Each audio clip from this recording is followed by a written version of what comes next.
I never imagined my marriage would end with a gun in my hand and poison in my veins. But that night, the night I caught Isabella, the storm had already started. Her voice echoed through our Manhattan penthouse like shattered glass. "Don't you dare accuse me again, Liam. You're paranoid," she screamed, shoving past me, heels clicking on marble floors slick with spilled wine. I slammed my hand on the counter, the veins on my arm pulsing. "I heard you, Isabella. You and your mother. Planning to sell my company behind my back." Her eyes darted toward her phone, just for a second, but that second was enough. I'd seen the video.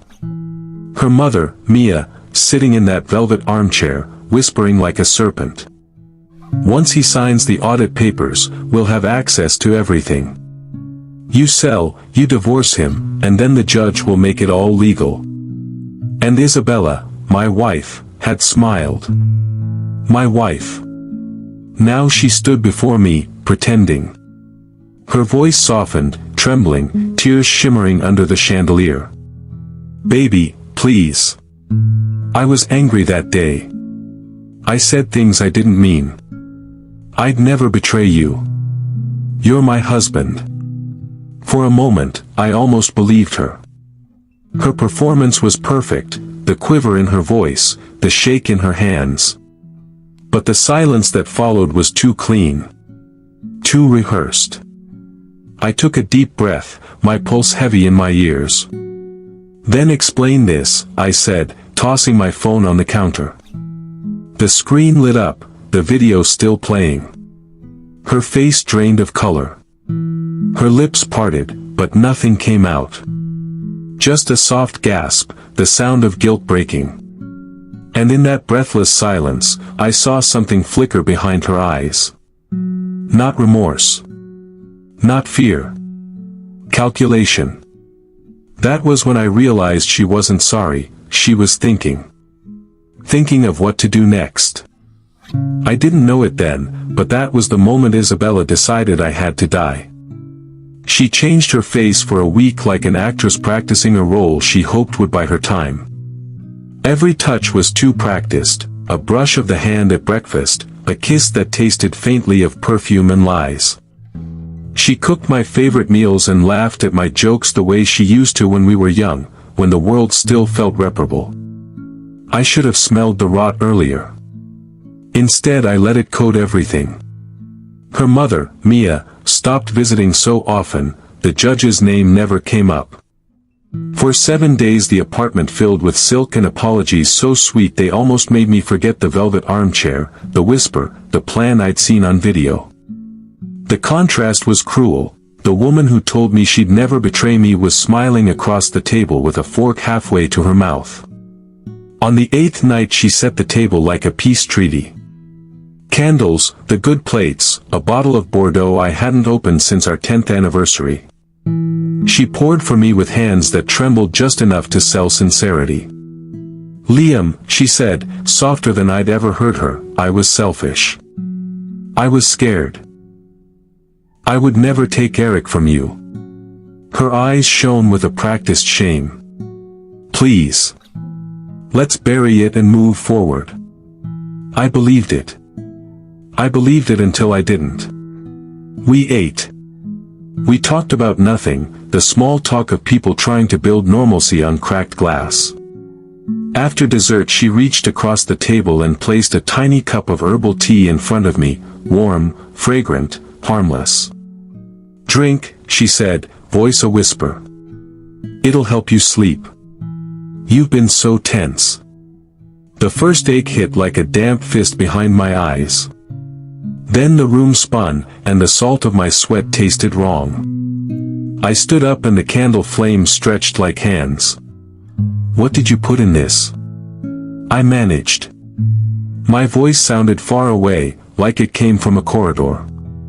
Isabella smiled, the same small smile that had sold me lies for years. "Just chamomile, love. To calm you." She slid from her chair with slow grace, as if bothering to help a dying man would complete the performance. My limbs felt leaden. I stumbled toward the kitchen, groping at the counter, desperate to get air. "Call 911, I rasped, though I didn't even know if I could move. Her hand found my wrist, gentle, and then she squeezed with a certainty that was not love. "No," she said quietly. "You promised you'd stop accusing me. You promised you wouldn't ruin our family." Her eyes were flat now, the remorse gone. "If you ruin this, you lose everything. If you live, you will be in my way. You will stop us." I coughed, while burning the back of my throat. "Isabella, take Eric, bring him here. Let me see him." The words were urgent because something in me knew this might be the last time I spoke with him. She hesitated, and in that pause the last of whatever tenderness I still had for her clung like frost, thin and brittle. Then she shook her head. Her voice was quiet but absolute. "No," she stepped back from me like a woman stepping away from a stage light. "He's better with the judge. He always has been. Eric is not yours, Liam. He never was." The way she said it, flat, almost bored, cut deeper than the aching in my limbs. "He's Judge's son. My mother always said it was better for the boy to have a father who could protect him. I'm protecting him." Time narrowed. The ceiling came closer. I saw the photograph on the mantel, a year's worth of summer suns, of Eric's laughter. My arms moved, clumsy and weak. "You can't do this," I whispered. "You can't take him in," I couldn't finish. My throat closed. I tried again, more desperate. "You promised. You swore. Please. Just bring him. Let me see my son." She turned away, already moving for the coat draped on the back of a chair. "You were a means to an end, Liam." Her voice had no tremor now. "You fed us a life and we used it. I'm sorry you can't see why." She picked up the duffel with Eric's toys and toys, as if packing for a trip, and then there was a soft creak of the front door. I could feel my vision narrowing, a curtain closing on light. Panic made me clumsy, survival made me stupidly brave. With everything in me I dragged myself across the floor, palms scraping marble, heart hammering against the ribs like a trapped animal. My phone lay near the couch where I'd dropped it earlier. I could see it, the tiny glowing rectangle, life contained in glass. I reached, finger twitching. My breath came as a whisper, each inhale a small victory. I thumbed the screen, 911, and the world became sound, the distant throb of my heartbeat, the scrape of my skin on marble, Isabella's heels clicking away on the stairs as she left with our son. My finger pressed send. The operator's voice was calm, a wire pulling me back from the edge. 911, what is your emergency? I said the words with the last clear breath I had. I've been poisoned. My wife took my son. She's leaving to the judge's house. I named the address in a voice made of gravel. The line told me help was coming. I heard sirens, far first, then nearer, and then nothing as darkness crept like a thief. They found me slumped on the kitchen floor, phone clutched in my hand, Eric's toy car beside me like a tiny, mocking witness. Paramedics pulled me back from the edge with lights and salt and oxygen. I woke in a hospital room with a tube down my throat and the steady beep of machines. Isabella was not there. Mia's number lit my phone with calls I ignored like poison. The judge's name echoed in my head not as a man of robes but as a trespasser in my own life. When they placed the 4 and the doctor told me I'd made it, I felt the cold birth of something steadier than rage. Survival had a fine edge to it, a vow sharpened by the knowledge of how close I'd come to death and how willingly they'd let me go. They'd taken me to the brink. Now they'd see what returning can do. I woke up to fluorescent light and a voice I didn't recognize at first, too efficient, too flat, the kind of voice that names diagnoses like inventory. Machines drilled a steady rhythm into my head. My throat was dry, a tube had been removed, and the world tasted like hospital soap. "Mr. Mercer," the nurse said. "You had a bad reaction to a toxin. You're stable now."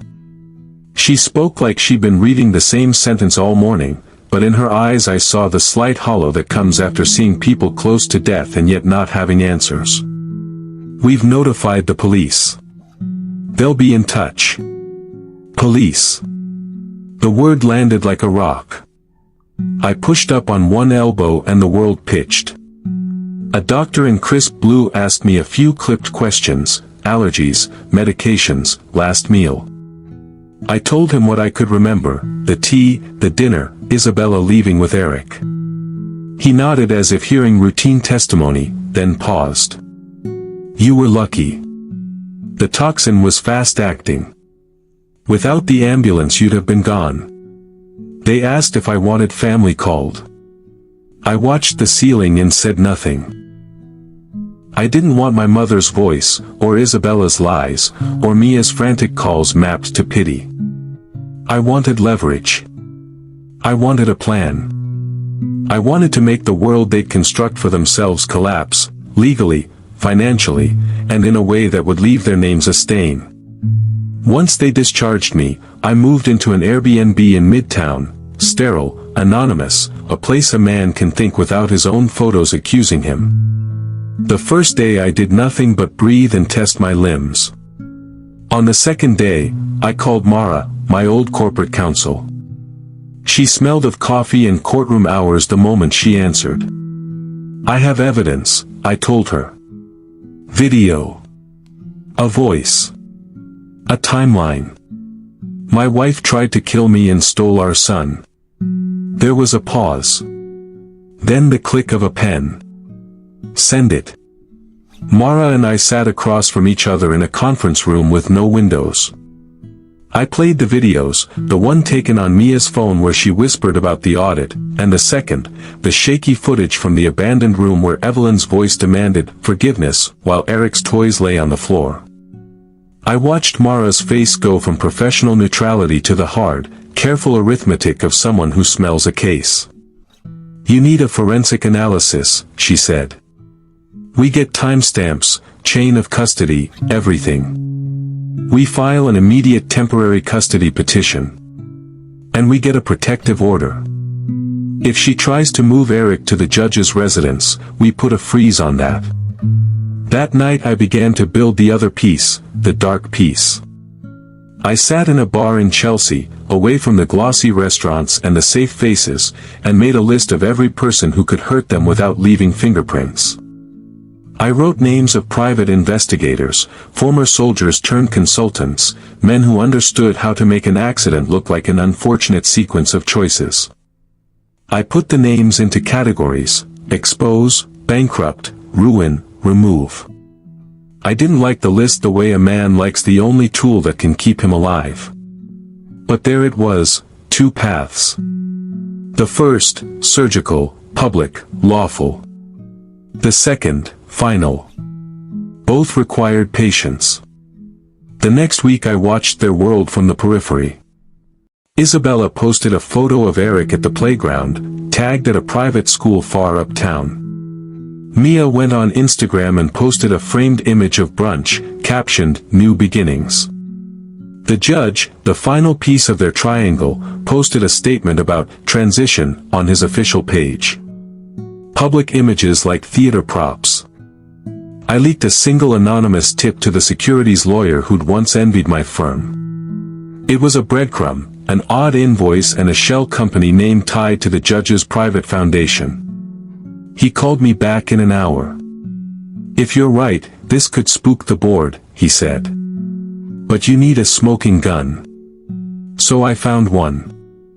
I hired Henry, a discreet forensic accountant with a way of making numbers cry. Henry dug. He found shadow transfers. Small, careful, routed through 3 layers, ending in an escrow account attached to a trust the judge used for philanthropic ventures. He also found a set of manipulated audit files Mia had signed, sloppy forgeries meant to be glanced over, not inspected. The plan lengthened into a calendar of quiet moves: file for immediate injunctions on the escrow account, alert the board, leak an anonymous dossier to a financial column, and set an internal audit in motion. Meanwhile, I enlisted a man named Ray, not a killer, not a thug, but a strategist who knew how to stage a fall so it looked like gravity. Ray's first words were not moral, they were practical: you want them ruined? You make them step on the trap themselves. We built a story that smelled like truth: a judge compromised by illicit funding, a mother laundering proceeds through fake vendors, a wife whose loyalty was for sale. It was ugly and precise. The legal filings went in first, rapid, urgent, a web of requests that forced them to answer publicly. The board froze transfers. The bank put holds. The judge, once proud and unreadable on the bench, began to flinch. But the lethal track remained. I readied it not because I wanted blood but because I wanted the surety of finality. Some people never learn except by loss that cannot be reversed. I had survived a near death. There was a part of me that wanted the certainty of the same for them. Still, I tempered the thought like tempering steel: cool it, shape it, hide it.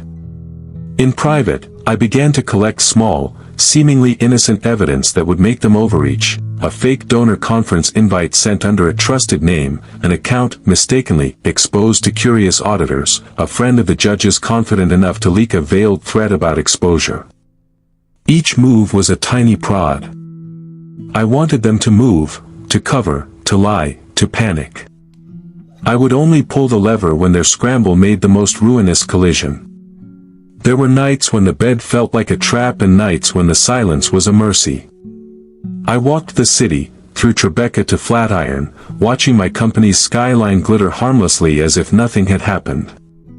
But inside me a ledger kept tally: names, dates, phone calls, the precise moment when a life turns to debt. I had made a choice: would use the law to corner them and then decide, with all the cold clarity I had earned in my recovery, whether the law's slow teeth were enough. If not, I had a second, final calculus ready. I had seen death once and slid back from it. I would not be shown mercy when I gave none. They say the first domino falls with a whisper. I learned it falls because someone finally gives it a push. Mara filed the injunction at 9 a.m. on a gray Tuesday. She moved like a surgeon, precise, almost bored, but when the clerk stamped it and slid a copy across the counter, I felt something in my chest loosen and tighten at the same time. The injunction froze the escrow account. The temporary custody order barred Isabella from removing Eric from state jurisdiction. An emergency hearing was set for Friday. The paperwork smelled of paper and steel, and I drank it in like fuel. By lunchtime the first ripple hit. The bank sent an alert to Kelvin's firm. The board called an emergency meeting. The judge's foundation, the one with the neat press releases and the well-heeled donors, posted a bland statement about a routine internal review. They always say, review. It's the code for, we are panicking but still coiffed. I watched everything from a cafe window on Hudson, the city moving around me like a film where I was suddenly both audience and director. My phone lit up with a furious text from an unknown number: we know what you did. Back off. A threat. Predictable, clumsy. It only affirmed that my first legal push had found flesh. The judge's face on the evening news the next day was carved in pale stone.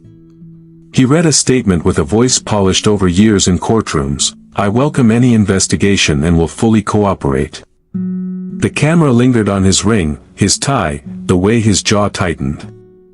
The man who'd once smiled at me across fundraisers now looked like a man who'd been told the stage would fall. I wanted to watch him unravel in private, to see the sleepless nights and the whispered phone calls. Instead I had to be patient. Public systems move slow, reputations unspool slower. So I nudged them. I fed the audit team one tidy discrepancy at a time. I leaked the right file to the right reporter, a scanned invoice that pointed to the escrow and a note about an event that never occurred. The journalist called me in confidence. "This is good," she said. "If the DA sees this, it could reopen inquiries." And then the better domino fell. A friend of the judge's, a man who'd always thought his circle untouchable, got greedy. He made a phone call at 2 a.m., drunk and loud, bragging about how we handled little liabilities. Someone recorded it and it landed on an investigator's desk, a ragged, real thing that made denial look brittle. The man was forced to resign. The judge sent terse messages into the void, and one of them, a flustered voice memo to an aide, leaked, revealing the man's panic. The board's whispers became calls. The foundation's donors asked questions. Money is a timorous animal when it smells trouble. While the law started to do its polite work, I tightened the other lines. Ray's men were not brutal, they were persuasive. They leaned on a contractor who serviced the judge's weekend home. A mistaken invoice arrived, then a few more, then an audit request that the contractor could not reconcile. Ray's point was simple: make the people around him think chaos has already begun. People crumble not because the floor collapses but because they hear the crack and imagine the fall. Isabella posted, as she always did, a curated life. Eric blowing out candles at a school party, Mia smiling with a glass of champagne. I found the posts and left them alone, they were bait for others to snatch at. That same evening, a woman who used to be a donor at the judge's events called the foundation office and asked to meet in private. She wanted assurances. She wanted to know the truth. The director's voice shook when he told her the foundation was conducting an internal review. By Thursday, Kelvin's firm had suspended him pending inquiry. He'd called me, voice raw, pleading, asking for mercy, for a chance to explain. He wanted an ally. I listened as if from a great distance and offered him nothing but a calendared hearing date and a quiet, factual insistence: prove it. The man I'd once mentored sounded like a stranger begging on a stoop. But the legal path was only the first domino. I still held the darker set of moves in reserve. The lethal track requires work, timing, cover, plausible coincidence. I had ordered the pieces with care: the private security firm who misplaced the judge's weekend car for a day, the contractor who found water damage in an office the week before an audit, the anonymous emails that seeded panic into the judge's most trusted circle. Each was a small flame. I didn't want them to burn me with collateral, I wanted them to reveal themselves as the arsonists. On Friday morning the hearing opened in a courtroom that smelled of lemon polish and nervous linen. The judge sat where he'd always sat, composed in his black robes, and this time the public gallery had faces that whispered. Mara sat to my left with files. The DA had a set of documents that ticked like a time bomb. The evidence we threaded, invoices, timestamps, the account trails, was dry and precise. The judge's spokespeople tried to reframe and deflect. The judge himself read a statement about presumption of innocence. The clerk called for recess. When we broke for lunch, the first calls came: donors pulling funding, the foundation's website suffering a collapse in traffic, a prominent trustee resigning. The judge's calendar emptied like a street swept of pedestrians. He was still a man of power, but power is only a temperature, it drops when people leave the room. He looked at me once across the courthouse foyer, and I saw in his eyes not arrogance but calculation turning to fear. They would fight. They'd hire lawyers with soft hands and sharp teeth. They'd beg, bargain, and throw people under buses. But the seed I'd planted had sprouted roots. The board wanted distance. The donors wanted answers. The judge wanted to know who was tightening the noose. I took a breath and felt something settle, not peace, not gratification, but the terrible, quiet steadiness of a man who had survived and was no longer content to be a victim. The first domino was down. The next one would be louder, and when it fell it would spill consequences into lives that had thought themselves untouchable. They called me monstrous the first time someone in the press traced one of our leaks back to a paid source. I didn't deny it. Monsters are dangerous because they do not pretend to be otherwise. I had been close to death on a kitchen floor. I had felt my son's laugh become a memory in the space of an hour. That gave me license to be what I needed to be.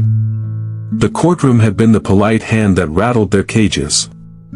Now I would pull the ropes that made the cages collapse from the inside. The boardroom resignations, the angry donor calls, the judge's aides scrambling for damage control, those were the public cracks. Behind them would come the private ruptures. Rumor is a blunt instrument, fear is surgical. I intended to make both do their work. Ray's network moved like a quiet storm. No one with a conscience ever watched the little things we used to prod, so no one missed them until it was too late. A shipment lost an invoice and triggered an urgent tax inquiry at the foundation. A contractor, already skittish after a friendly call, discovered structural paperwork that suggested urgent repairs were overdue at the judge's country home in Westchester. A trustee who'd planned to appear at a gala suddenly withdrew, citing unexpected personal matters. Each act was merely a push, their own panic pushed harder. Kelvin imploded first. The narrative I'd fed auditors, murmured to reporters, and parceled out to compliance officers left him with no anchors. His phone calls went unanswered, his clients requested delays, and a key investor, someone who'd once toasted his rise, publicly requested a forensic review. He tried to beg, to bargain, to claim he was a scapegoat. The cameras did not care which version was true. They only reflected the collapse. Then the thing I had not entirely intended, and yet had, in some impossible calculus, expected, happened at the judge's weekend house. It was early Sunday morning, the kind of gray that swallows sound. The contractor Ray had nudged had discovered a serious leak in a second-floor beam. He called the judge's office. Maintenance crews arrived.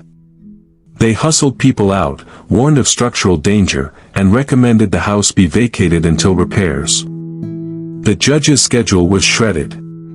Donors canceled. The press smelled blood. Nobody asked, publicly, who had sent the contractor a reminder. Nobody asked, privately, why the leak was discovered the week after the audit began. People prefer the comfortable fiction of coincidence until the fiction costs them money. The judge was rattled, his sleep crumpled into fits. He started making mistakes, terse memos, a lost file here, a terse answer there. Humans crack when their stage collapses beneath them. Isabella, meanwhile, started to fray in ways I had expected and dreaded. She was publicly composed, photos of father and son outings, smiles that read like stage directions, but in private she misread the room. Mia called, panicked, and she made rash moves, a hurried transfer, a frantic visit to a trustee, all the noises of a cornered animal. Those frantic moves left traces. Henry found them.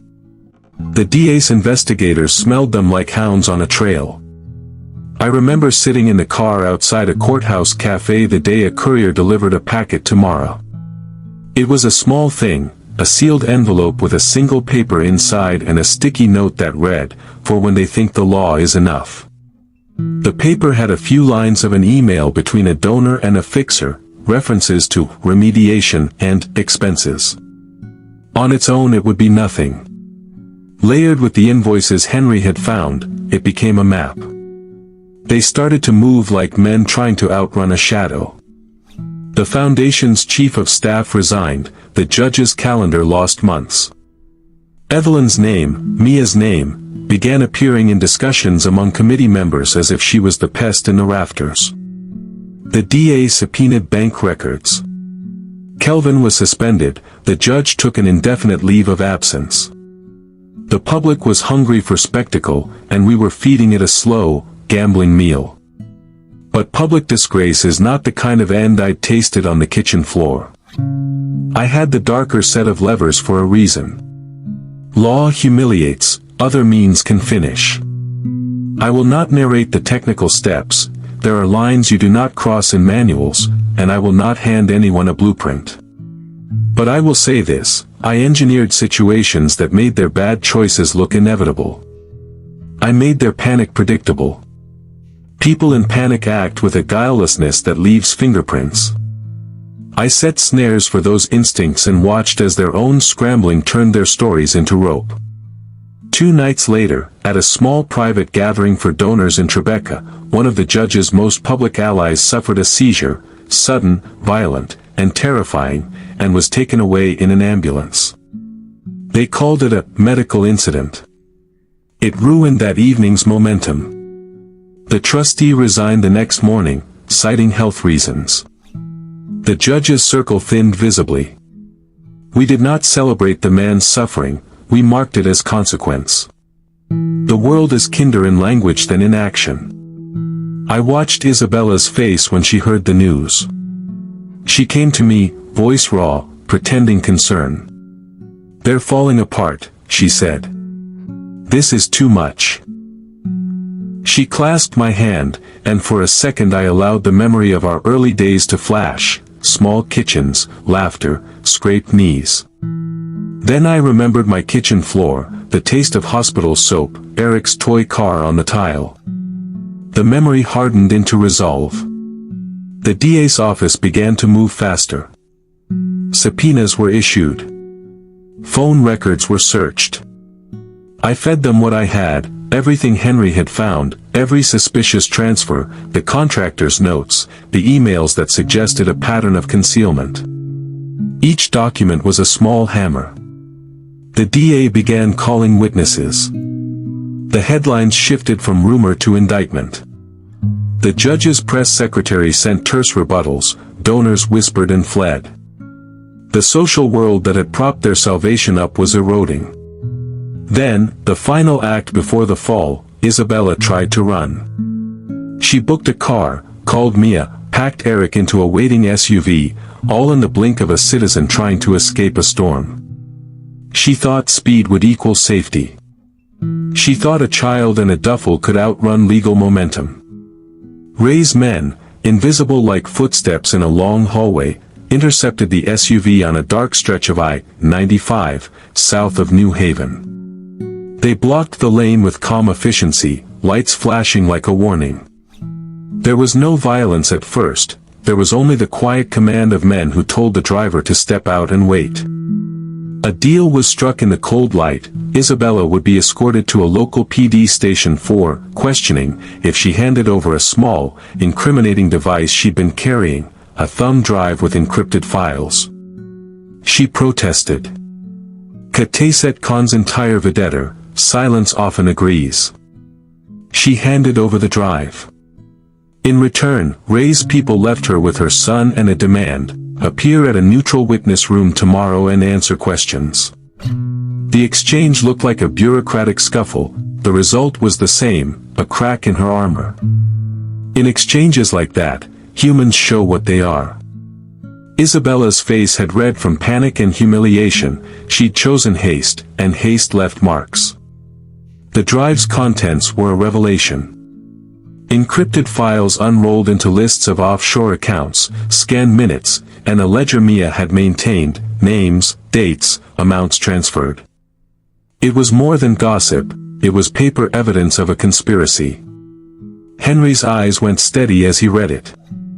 The DA's hands trembled slightly when the files were transferred. The judge's resignation papers arrived 2 days later, courtesy of a man who decided his legacy could not survive the stain. There were arrests in the weeks that followed. Men who had laughed in private about influence found themselves in handcuffs. The foundation's doors shuttered. Kelvin's career lay in ruins. The judge's name, once whispered with reverence, was now the lead for speculation. Isabella, Mia, and a handful of others watched their world burn, not from a single flame, but from the slow arithmetic of legal, social, and financial collapse. When the smoke cleared, I did not feel victory as the movies show. I felt hollow, a space the size of the man I had been carved out of me. They had been ruined in ways both lawful and otherwise. They had been stripped of the futures they had bought with deceit. I had intended for them to understand the cost, they understood it in ways I cannot unmake. There was still one move left, the one that no court would ever sanction, the one that would be irreversible. I had saved that for the end, for when the law and publicity had already done enough to topple them. When the time came, I would not be a man in a courtroom but a man who had looked into the abyss and decided it deserved an answer no plea could erase. They told me revenge would empty me. They were right about that, in a way I didn't expect. But first it had to be finished. I spent a week walking the edge of things, rehearsing endings in my head. The law had done its work, indictments, resignations, the judge's career vaporized, Kelvin's name shredded, Mia and Isabella reduced to whispers in courtrooms and the odd condo showing for sale. The world had taken their houses, their honors, their money. Yet seeing them stripped felt like removing bandages, necessary, but not retribution. The one thing left that would strike at the marrow was the certainty of consequence where no jury would ever sit. The final act was never cinematic in my head, not fireworks, not dramatic speeches. It was simple, precise, and brutal because life often is when you are finally willing to pay the price. I did not plan to kill in public, to make an event of suffering. I wanted them to understand the texture of loss, the sound of doors that never open again, phones that no longer ring with apologies, the slow erosion of dignity. If the law could not carve them to bone, I would deliver the part it could not touch. I called Ray and told him to clear 2 nights. He understood without questions, the men he trusted understood by the code of men who survive by silence. We set up watches and contingency plans, not to maim but to trap. I would not be a reckless avenger. Everything had to be undeniable and personal. I wrote a letter to myself, short, final instructions for what must be done if I did not return to the edges of what remained of my life. Then I slept, the kind of sleep that is only possible when a man has admitted to himself what he will do. The first encounter was with Mia. She had been the architect at the edges, the whisper, the ledger keeper, the arsonist of reputations. I found her at a small townhouse in Scarsdale, a tidy place with too many framed church programs and an air freshener that never quite hit the nerves. She opened the door with a neat smile that did not reach her eyes. We spoke for 5 minutes about nothing. Then I told her I'd come for the truth.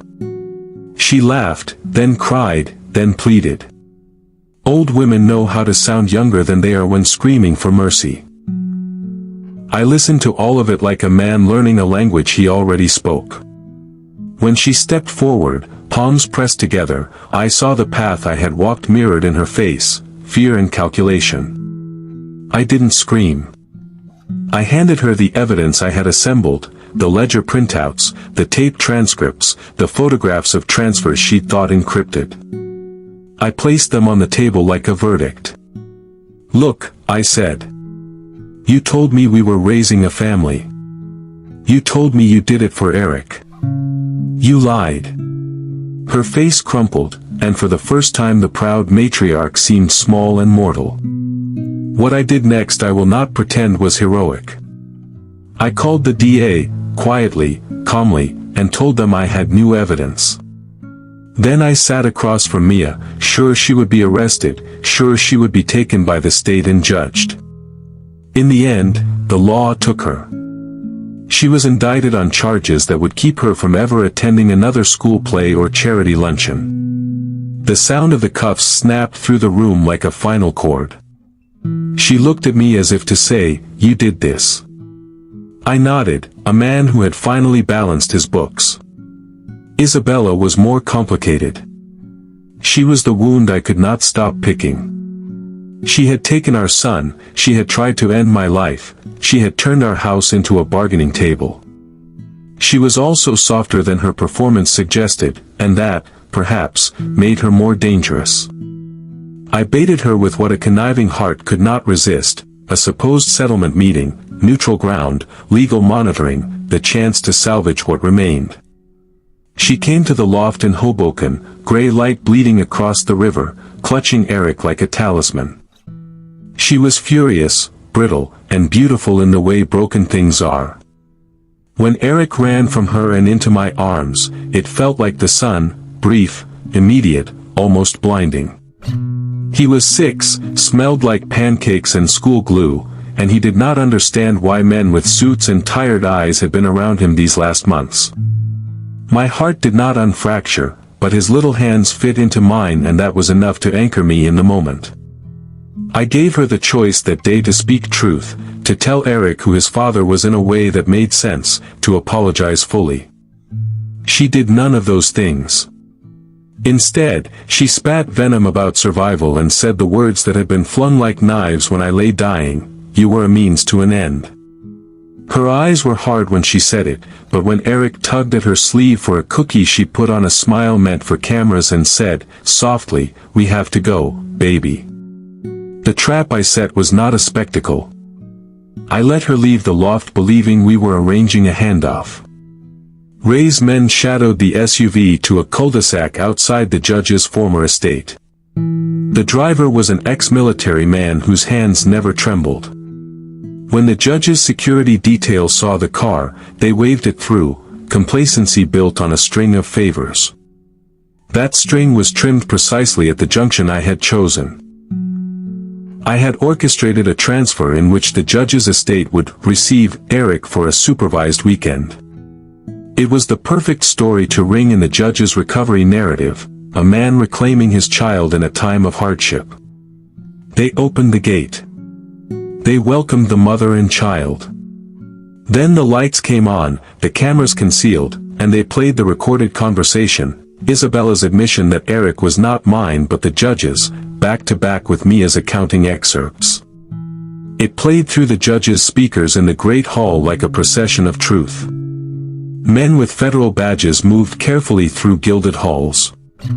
There was shouting. The judge tried to plead ignorance. The trustees closed ranks, horrified. The donors realized their names were tied to a scandal that now had sound and faces. At the same time, a quiet, more lethal hand saw to the logistics, evidence already on its way to multiple DA offices, subpoenas that could not be recalled. The judge's measured legacy turned to ash in the space of an hour. He was suspended, then arraigned. The judge had never imagined his robes would be replaced by a jumpsuit and the dull clang of metal. The final act for Isabella was smaller and quieter and therefore worse. She was arrested on the spot for obstruction, kidnapping, for trying to take Eric out of jurisdiction, and for the attempt on my life. The DA added the poison charges after toxicologists connected the dots. She wailed like a child when they led her away, but the sound that cut deeper than the yells was Eric's voice crying out and then going silent. In the police photograph later, she looked like an actor whose role had been judged and found wanting. What I did next, and will live with forever, is the part that no one congratulated me for. I ensured that the book on them did not close with empty pages. I used every contact, every document, every lead to make sure they could not crawl back from the soil. Trustees who had once dismissed rumors quietly resigned, public records bore the scar of corruption, the judge's name dissolved from plaques and programs. Kelvin's checks bounced and his offers evaporated. Mia's bank accounts were frozen. Isabella's name circulated in press with an acridness that would cling. And then, in the privacy of my penthouse, late one winter night when the city lay under light and the air was thin as a promise, I allowed myself to imagine a life without the noise these people made. I did not imagine celebration. I imagined silence.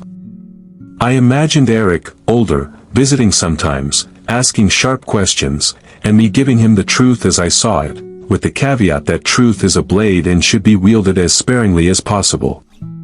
In the months that followed, there were lawsuits, appeals, words that tried to rearrange blame. Friends of mine asked if I regretted what I had done. I told them the truth, regret is a complicated thing. I regretted that a child had been dragged through this and that I had become the executioner of a private fate. I did not regret saving my life, nor the unmaking of a conspiracy that had been built on greed. The law had its say, I had mine. The two did not always align, but both had consequences. Now I sit in the quiet of a room with photos that no longer make me sick. Eric sleeps at a friend's house and grows in a world less complicated by money and more complicated by love and truth. There are days when he looks at me and sees a man who survived something monstrous. There are nights when I dream of Mia's smile or Isabella's practiced apologies and wake with a taste of iron. If you ask me if my revenge was monstrous, I will tell you this: monsters are almost always made, not born. I was not born to make monsters, but my near death and the sight of my child being traded like a ledger turned me into one for a time. The ledger has been balanced. The house is quiet. The city keeps moving. I keep the receipts in a locked drawer, not as trophies, but as a ledger of what it cost to get back what was mine. Some men count money. I count consequences. Some nights I wonder if I could have chosen another path, some nights I am glad I chose one at all. In the end, there is no clean victory. There is only what you do after you have been broken, how you pick the pieces, how you teach your child the difference between justice and vengeance, and how you live with the knowledge that both carry weight. They stole a life I loved. I took pieces of theirs in return. If the world calls me villain, then perhaps that is the cost of keeping my son alive and the truth intact. I sleep now with the sound of the river outside and the knowledge that some debts, once paid, never truly leave you.